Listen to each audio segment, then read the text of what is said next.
자, 오늘도 돈 벌기를 신나게 즐겨볼까요? 신나게 돈 벌 수 있는 오늘의 돈이 되는 이슈. 그 첫 번째 주자는 두 분을 모셨습니다. 박수호 기자, 노가영 작가와 함께합니다. 두 분 어서 오세요. 네, 안녕하세요. 안녕하세요. 자, 이 트렌드 코리아에서 2023 핵심 키워드로 알파 세대를 정하기도 했는데요. 이 알파 세대가 어떤 겁니까? 네. 일단 뭐 우리 노 작가님께서도 말씀하시고 있지만 오늘 뭐 굉장히 낭보가 왔지 않습니까? 우리 오늘 축구 그러니까 U20 그래서 U 언더 20 그래서 20세 이하 우리 대표팀이 또 이번 4강에 갔다. 이분들이 알파 세대. 이렇게 정리하면 될 것 같아요. 네, 그러니까 아주 우리가 명확한. 보통 네. 뭐 네. 지금 알파 세대가 이렇게 지금 어쨌든 국위 선양을 하고 있는데 알파 세대라는 표현 자체가 사실 약간 뭐 몇 년도다라고 딱 찍기가 조금 애매하긴 합니다만 그래도 어쨌든 U20에 있는 우리 대표팀 그 선수들이라고 생각하시면 조금 명확하겠다 이렇게 생각하고 그 위아래로 좀 생각하면 되겠다 네. 이렇게 네. 하면 될 것 같고요. 정확한 거는 우리 알파 세대라는 책을 내신 우리 노가영 작가님이 한번 말씀해 주실 것 같습니다. 네, 이 노가영 작가께서도 지금 알파 세대 자녀를 키우고 계시죠. 네네. 네, 그렇기 때문에 더 알파 세대가 와닿으실 것 같은데 알파 세대의 특징을 뭐라고 보십니까? 지금 이제 박수호 기자님께서 이제 U20 이제 언더를 말씀하셨는데 그보다는 조금 더 어리다라고 보시면 될 것 같고요. 네. 인구 통계학적으로는 지금 한 만 13세 이하의 어떤 세대라고 보시면 될 것 같습니다. 이들의 특징을 이제 저는 인구학적 특징 그리고 이제 IT 트렌드 특징으로 조금 구분하셨으면 좋겠고요. 인구학적으로는 일단은 출생률이 지금 감소하고 있고 뭐 비혼족들이나 이제 딩크족들의 어떤 돈주머니가 한 아이에게 쏠리기 시작하면서 이들을 이제 텐포켓이다. 그리고 골드 키즈라고 이제 이야기를 합니다. 그리고 IT 트렌드적인 이제 특징으로는 Z세대와는 다르게 이들은 이제 기저귀를 차던 시절부터 IT 디바이스를 이제 접하고 유튜브를 시청하고 또 서너 살 때부터는 AI 챗봇과 이제 원활하게 친구처럼 지낸다라는 거죠. 그렇다 보니까 이제 이들을 또 디지털 온리의 시대, 그다음에 AI 네이티브, 뭐 챗봇 네이티브, 뭐 스크린 에이저라는 표현을 쓰고 있는데 저는 이것보다 조금 더 나아가서 이들을 좀 입체적으로 보자. 이들은 팬데믹 3년 이상 동안 가정과 내 부모와 지역 사회가 함께 노력하면 이 예기치 못한 시련도 극복이 가능하구나, 회복되었구나라는 걸 이제 눈으로 보고 이제 가슴으로 이제 느낀 아이들이라는 거죠. 그래서 이제 전문가들이 그 어떤 세대들보다도 이 회복 탄력성이 굉장히 우수하다라고 평가를 하고 있습니다. 네, 팬데믹의 장기화에도 회복 탄력성이 아주 우수한 세대이기 때문에 더욱 기대를 하게 되는데 네. 이 알파 세대가 소비 시장에서 가장 큰 영향력을 갖고 있다고 보시나요?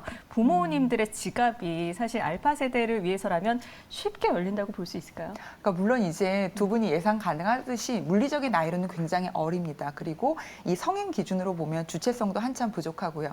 그런데 여기서 중요한 거는 알파 세대의 부모의 특징들을 조금 들여다봐야 된다는 겁니다. 밀레니얼 세대는 이 세계 경제의 흐름 자체가 이 기존의 어떤 제조와 통신에서 금융과 IT 기업으로 이렇게 이동해 가던 시기에 활발하게 이 부모들이 이제 활동을 했다라는 거죠. 그렇다 보니까 귀한 내 아이 골드키즈한테 지갑은 기꺼이 열지만 그 방식 자체가 과거 세대와는 아주 다르다라는 겁니다. 즉 이제 아이 입장에서 보면 가정의 식탁에서 주식 투자와 뭐 부동산 투자 또 NFT 이야기를 스스럼없이 하는 가정에서 자라왔고 네. 또 이제 굉장히 힙한 아빠들은 초등학교 입학 선물로 이제 테슬라의 주식과 애플의 주식을 아이의 입학 선물로 선물하고 그리고 또 이걸 인스타그램 피드에 올리잖아요. 네. 그러다 보니까 이 자연스럽게 돈의 밝은 아이로 성장하고 있다라고 이해하시면 될 것 같습니다. 네, 주식 선물을 해주는 아빠들. 네, 일명 골드키즈라 불리는 알파 세대 경제교육은 통장 개설이 아니다라고 하신 표현을 제가 봤는데 네네. 이 진화된 자본주의 키즈의 경제교육을 과연 어떻게 하는 게 좋을까요? 원래 그 원조 자본주의 키즈는 MZ 세대들이잖아요. 그렇죠. 알파 세대는 이 MZ 세대들 중에서 이 밀레니얼 세대의 자녀들이기 때문에 더 일찍 그 어떤 세대들보다도 투자 논리를 이제 깨우치는 이제 진화된 자본주의 키즈로 지금 성장을 하고 있습니다. 직관적으로도 이 부모들이 저축과 노동보다 이 투자 소득이 훨씬 더 중요하다라는 걸 이제 알고 있기 때문에 네. 자연스럽게 이걸 흡수하고 있고요. 이제 그런데 재미있는 거는 아이들 스스로 경제 교육을 깨우치고 있다는 건데 스스로요. 네네. 무슨 네. 말이냐면 알파 세대는 앞서도 말씀드렸듯이 IT 서비스에 매우 직관적입니다. 즉 디지털 환경에서 내가 무언가를 이제 만들어서 서비스로 돈을 벌 수 있다라는 거. 또 유튜브의 광고 알고리즘의 본질도 어른들보다 더 잘 알고 있다라는 거죠. 그래서 그리고 이제 북미 시장에서 어린이 사업가라고 하고 있는 이제 키드프레너라는 거 들어보셨을 텐데 네. 이제 이것도 AI 네이티브 또 IT 네이티브인 이 알파 세대의 본질과 잘 맞아 떨어지는 거죠. 그러니까 즉 더 일찍 소비자로서 영향력을 행사하고 또 투자 논리는 밀레니얼 세대 부모로부터 자연스럽게 흡수하고 또 IT 서비스에 스스로 올라타서 메이크머니 할 수 있다라는 거를 이제 깨우치고 있는 좀 진화된 부모 세대보다 진화된 자본주의 키즈다라고 이해할 수 있습니다. 네, 투자자이자 플래너로서의 역할까지 한다는 건데 이 박수호 기자도 사실 알파 세대 자녀를 양육 중이시잖아요. 네. 그래서 이 알파 세대 부모님들의 생생한 현장, 실제 상황을 듣고 싶은데 이 박수호 기자께서도 디지털에 좀 친화적이신가요? 네, 일단 뭐 저희 아이는 뭐 당연히 어릴 때부터 유튜브나 뭐 이런 그 디지털 기기에 익숙하고 또 교육하는 모든 컨텐츠를 일단 태블릿으로 일단 다 하고 있는 상태입니다. 미취학 아동이었을 때부터. 그래서 이런 점들을 보고 되게 놀랐는데 아, 이게 디지털 네이티브라는 말이 그래서 이렇게 이야기를 할 수 있겠구나 이런 이야기를 했었고요. 최근에 제가 직접 이제 그 취재한 그 케이스만 봐도 이런 우리 노 작가님이 말씀하시는 그런 영역과 굉장히 일치한다고 보는 게 그러니까 초등학교 5학년 때부터 이렇게 그 핫소스가 있죠. 또 케찹이 있죠. 그래서 이 중간 맛은 없을까? 이렇게 해서 핫첩이라는 브랜드를 낸 학생이 있습니다. 근데 이 학생이 아버지는 IT 기획자였기 때문에 그래서 실제로 핫첩이라는 브랜드를 지금 내서 벌써 3년째 CEO입니다. 이제는 중학교 1학년 됐는데 네. 중학생 CEO로 지금 활동하고 있고 네. 그래서 이게 각종 이제 그 창업 경진대회라든지 아니면 창업 공간에서 실제로 아버지와 아들이 협업해서 이걸 개발한 과정이나 이런 이야기들을 들려주고 있어요. 창업 공간에서. 그래서 이게 알파 세대의 특징이라고 할 수 있는 그런 경제적 자립성 그리고 부모의 어떤 지원 이런 것들이 어떤 파트너십으로 형성해서 실제적으로 매출로 형성하고 있다. 이런 것들이 한둘의 사례가 아니라 예전에는 뭐 스펙 쌓느라고 이런 정도 이야기였는데 실제로 어떤 아이가 아이디어를 구현하면 그 구현하는 것들을 뒤에서 이제 지원해 줄 수 있는 사회적 인프라가 갖추어지고 있는 초창기가 아닐까 이렇게 사료됩니다. 네, 말씀하신 게 좀 교육과 놀이, 양육과 기술을 결합한 키즈테크 시장이 보이는데 이 알파 세대를 대상으로 한 키즈테크 시장 그리고 금융상품과 AI 기술 시장은 어떨까요? 네, 일단 그래서 그 우리 AI와 관련돼 있어서는 많은 학생들이 지금 벌써 엔비디아에 대해서 이해도가 굉장히 높고요. 네. 특히 이제 그 저희가 20세 이하의 그 해외 투자 그 인구를 놓고 보니까 상당히 지금 늘어나고 있습니다. 그리고 또 거기에 따라서 엔비디아뿐만 아니라 마이크로소프트라든지 많은 그 상위 10대 그룹 테슬라라든지 이런 10대 해외 주식의 상당수가 지금 20대 이하 인구가 지금 계속해서 주식 투자 인구로 지금 들어오고 있다는 것만 봐도 네. 이거는 부모의 교육이기도 하지만 또 이제 이 학생들의 관심도가 함께 높아지고 있다는 걸 방증한다. 이렇게 정리할 수 있겠습니다. 네, 10대 해외 주식이라. 네. 노 작가께 물어보고 싶은데요. 네, 질문 드리겠는데 이 알파 세대들은 구매 노동이 사라지는 연결의 소비자다. 이런 표현을 하신 걸 제가 봤는데 이게 어떤 의미일까요? 이제 알파 세대의 일상은 24시간 IT 서비스에 모두 기록이 될 겁니다. 이걸 산업적으로는 조금 어렵게 라이프로깅의 삶을 살게 될 거다라고 이야기를 하는데요. 네. 그러니까 쉽게 설명하자면 SNS 피드에 그냥 내 사진, 가족의 어떤 일상들, 동영상, 뭐 라이브 스트리밍, 또 이제 AI와 연결된 뭐 사물 인터넷이나 디바이스에 개인의 의식주의 모든 기록이 이제 흡수된다라는 거죠. 그러면 이제 결과적으로 알파 세대가 소비자가 될 어떤 미래 시장에서는 나의 말과 경험이 AI와 모두 연결돼서 에너지가 최소화된다라는 거고요. 집안 곳곳과 연결된 뭐 사물 인터넷, 지금보다 훨씬 더 정교해질 이 AI 음성 제어. 이제 이거가 디지털 구매에 따르는 뭐 물리적인 시간이라든지 노동 에너지를 거의 제로에 가깝게 만들 거다라는 겁니다. 그냥 쉽게 우리 왜 자율주행 커넥티드 카라고 하잖아요. 그런데 네. 집안에 있는 모든 가전제품들, 뭐 뭐 세탁기라든지 뭐 냉장고라든지 이 모든 것들이 개인의 경험과 이제 연결되는 커다란 IT 가전 디바이스가 이렇게 움직이게 될 거다라고 보시면 될 것 같고요. 즉 이제 알파 세대를 둘러싼 이 외부의 어떤 기술적인 환경들은 매우 첨예해지고 날카롭고 정확해지겠지만 정작 그들의 삶은 매우 이제 단순해진다라고 보시면 될 것 같습니다. 네, 이 알파 세대의 미래 라이프를 어떻게 그려볼 수 있을지 궁금해지는데 이 미래를 그려보는 게 투자 개념의 미래도 들여다볼 수 있는 게 아닐까요? 어떻게 보십니까? 투자 개념에 이제 앞서도 이제 말씀드렸듯이 이제 투자에 대한 것들은 이들이 자연스럽게 습득하고 있다. 밀레니얼 세대의 어떤 부모들 그리고 IT 서비스 지금 뭐 아까 박수호 기자님도 말씀하셨듯이 글로벌 시총에서 뭐 7, 8개가 대부분 지금 IT 기업이기 때문에 이 어떤 환경은 본질적으로 이들이 자연스럽게 알고 있고 IT 서비스에서 내가 어떻게 움직이고 어떻게 참여를 하면 이게 돈이 된다라는 거를 이제 자연스럽게 알고 있다라고 보시면 될 것 같습니다. 네, 사실 직접 아이를 양육하시면서 발견한 이 알파 세대의 특징 중 하나가 이 아이들이 메타버스를 잘 모르는데 그런데 소비를 가장 많이 하고 있다라는 걸 봤는데 네네. 이게 어떻게 된 일일까요? 네. 네. 네, 사실 팬데믹 때 알파 세대뿐만이 아니라 모든 세대의 디지털 트래픽은 같이 일어났잖아요. 그런데 좀 특이하게 알파 세대는 하필 그 시기가 친구들을 사귀고 사회적 관계를 이제 시작하려는 그 시기였다라는 거죠. 자연스럽게 제페토와 로블록스 같은 곳에서 사회성이나 공감 능력을 안타깝게도 이제 비대면으로 이제 배우게 됩니다. 지금 메타버스 전 세계 사용량 1위인 로블록스에서 5천만 개 정도의 어떤 게임의 대부분을 알파 세대가 직접 개발했다라는 거죠. 이렇게 이제 디지털 세계에서 이게 놀고 보고 무언가를 만드는 게 일상이고 또 IT 서비스가 없는 세상을 이제 한 번도 경험해 보지 못했기 때문에 그냥 메타버스를 하나의 거대한 어떤 단일 공동체 정도로 인식을 합니다. 근데 이게 이제 결과적으로는 어떻게 되냐? 기성세대에 비해서 국가적인 구분, 성별의 구분이나 나이의 구분, 이 경계 자체가 우리에 비해서는 조금 흐릿해진다라는 거죠.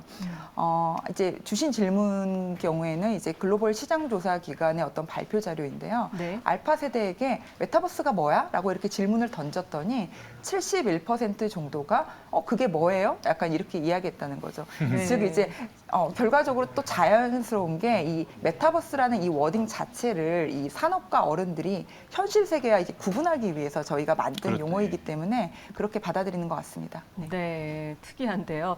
이 알파 세대가 성인이 되는 2030년에는 어떤 기업들이 부각이 될지 궁금해지고 또 어떤 특징을 가진 기업들이 부각이 될까요? 어떻게 보십니까? 일단 저희는 한편으로는 뭐 유토피아라고 생각을 할 수 있겠습니다만 또 한편으로는 그 디스토피아일 수 있는 부분들이 있습니다. 지금 왜냐하면 벌써 알파 세대의 일부가 AI를 바탕으로 해서 굉장히 많은 생성을 하고 있어요. 근데 그 컨텐츠 중에 일부가 가짜 뉴스 같은 거를 직접 이렇게 해서 동료나 아니면 동료 학생 이런 학생들의 이제 가짜 뉴스를 퍼뜨렸다가 아예 실제적으로 이제 법정에 서야 되는 뭐 이런 사태도 벌어지고 있고요. 물론 이제 다른 이제 어린 친구들은 뭐 법적으로 제재를 못 받기는 하지만 그보다 조금 나이가 있는 친구들은 이번에 제재를 받았단 말이에요. 그래서 이런 부분들까지 포함하면 보안이라든지 이런 이슈가 있는 회사까지도 검토해 볼 수 있겠다. 그러니까 AI가 뜨는 거는 당연한 거고 AI와 관련돼 있는 거 당연하지만 앞으로 이런 이제 보안과 관련된 이슈와 관련돼 있는 종목들도 좀 지켜볼 필요가 있겠다 이런 생각이 들었고요. 네. 그밖에 뭐 다양한 컨텐츠뿐만 아니라 컨텐츠와 연계돼 있는 굿즈 그러니까 이런 것과 관련돼 있는 그 제조사 그리고 이런 부분들과 관련된 연관 상품 이런 것들까지 포함하는 그런 새로운 에라가 등장한다 이런 이야기가 나오고 있거든요. 그래서 이런 부분들 그러니까 컨텐츠의 파생 산업과 관련돼 있는 업체들은 유심히 볼 필요가 있겠다 이런 지적을 하고 있습니다. 네, 보안 이슈 기업, 컨텐츠 연결된 굿즈, 파생 산업 다시 네네네. 주목해서 봐야 되겠는데요. 사실 최근 10년 사이에 세상이 정말 많이 변했다는 이야기를 듣습니다. 게다가 올해는 이 챗 GPT가 갑작스럽게 출현을 하면서 IT 산업뿐만 아니라 콘텐츠 산업까지 인공지능의 습격에 많은 고민과 함께 기대도 얻게 됐는데요. 이 알파 세대가 성장하고 있는 지금 이 시대, 기업, 경제, 소비를 다 포함한 키워드를 하나만 던진다면 뭐가 될까요? 또 작가님부터. 네, 아니요. 기자님께 먼저 질문 드릴게요. 그런 네. 키워드는 저는 무조건 어떻게 봤을 때는 항상 뉴 에라를 주목하라라고 합니다. 그러니까 알파 세대마저도 이제 10년만 지나도 알파 세대도 또 새로운 세대와의 소통을 해야 되는 그런 도전에 직면하게 되기 때문에 그래서 변화에 그냥 열려 있어야 된다. 이런 의미에서 뉴 에라라는 키워드를 드리고 싶고요. 우리가 10년 후에 진짜 AI가 또 어떤 세상을 만들지 우리는 잘 모를 수밖에 없겠죠. 그런데 어쨌든 변화에 능동적으로 대처할 수 있는 마인드가 열려 있고 거기에는 당연히 IT 뭐 기술이라든지 이런 부분에 좀 열려 있는 그런 사람들이니까 그래서 뉴 에라 그리고 또 오픈 이런 쪽으로 제가 키워드를 꼽아봤습니다. 네, 뉴 에라, 오픈, 알파 세대를 공략해야 될 것 같은 생각이 이제는 더더욱이나 드는데 이번에는 노 작가님께 네. 여쭤볼게요. 이 기업이 알파 세대에 주목해야 할 것이 뭐라고 생각하시는지 특히 오늘 알파 세대에 대해서 자세히 좀 살펴봤는데 알파 세대의 핵심 키워드 그리고 그들이 살아갈 경제적 세상 키워드가 어떤 걸지 좀 짚어주시면 좋겠습니다. 일단은 기업들은 지금 알파 세대를 공략하기 위해서는 커뮤니티 기반의 어떤 소통이 가장 중요합니다. 그런데 이제 지금도 미래가 아니라 굳이 지금도 커뮤니티가 지금 계속 파편화되고 있잖아요. 그런데 반어적으로 파편화되고 더 작아진다라는 거는 동시에 폐쇄적일 수 있다라는 뜻이거든요. 그렇다 보니까 기업들이 알파 세대 언어를 배우고 그리고 이 디지털 문법들을 따라가면서 다양한 커뮤니티를 조금 사전에 구축해 놓는 어떤 그런 것들이 필요하고요. 그리고 경제적인 키워드를 하나만 뽑자라고 한다면 이들이 주력으로 이 소비를 할 때는 2030년에서 2040년대로 지금 예측이 됩니다. 그런데 이제 그 시장의 어떤 경제 키워드 저는 이제 AI 메이드 알고리즘이라고 생각을 하고 있고요. 지금의 어떤 휴먼 메이드 알고리즘이 나중에는 이 알고리즘 자체도 AI가 짜고 있을 거기 때문에 휴먼 메이드 알고리즘에서 AI 메이드 알고리즘으로 이제 진화되어 갈 거다. 그런데 방대한 데이터를 기반으로 미래를 예측하는 이 금융 경제 그리고 유통은 AI가 가장 정확하게 이제 침투할 수 있는 영역이라는 거죠. 그러면 이제 실내로 모든 어떤 주식 투자, 부동산 투자, 또는 이 채권 투자 모두가 특정 금융 브랜드의 AI 알고리즘으로 움직일 거다. 이제는 이제 금융 브랜드들이 내 브랜드의 어떤 AI 알고리즘을 이제 마케팅하는 어떤 그런 시대가 되지 않을까라고 생각을 합니다. 네. 네, 그렇다면 이런 시대에 정말로 필요한 알파 세대의 인재상은 뭐라고 보십니까?